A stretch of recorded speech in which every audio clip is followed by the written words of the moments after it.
Relieved. As Keith Green recovers from his horrifying ordeal, safety on the Underground is once again in doubt.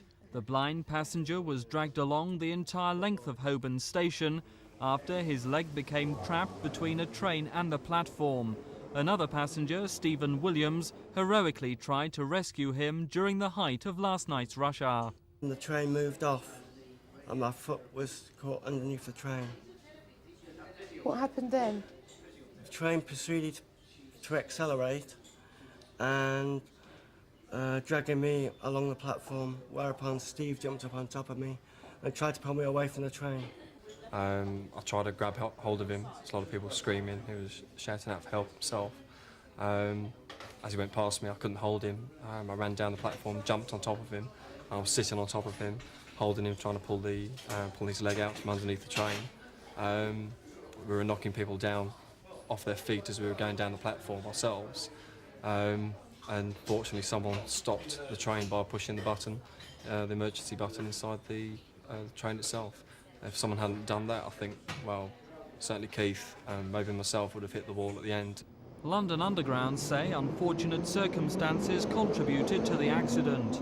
A signal failure meant the train could only leave the platform by going through a red signal, a normal procedure. As the first carriage entered the tunnel, it was automatically stopped by a safety device. The driver reset the safety mechanism so he could proceed. But the blind man, not knowing the doors were closed, tried to get on the train, lost his footing and was dragged along as the train moved off. The unions say accidents like this would be less likely to happen if London Underground weren't so insistent on cutting staff. Passengers like Keith Green, nursing a broken leg, agrees. London Underground should make a lot of improvements in safety. They should have more staff at stations and they should also have guards on trains. There's no sounding bells, there's no guards on there. I mean, there must be some improvements that they can make for the safety, I mean, not just for blind people, for commuters as well. Tonight, London Underground promised a full inquiry. They say there were staff on the station at the time and deny staff cuts will put passengers at risk. They say their staff acted properly at all times.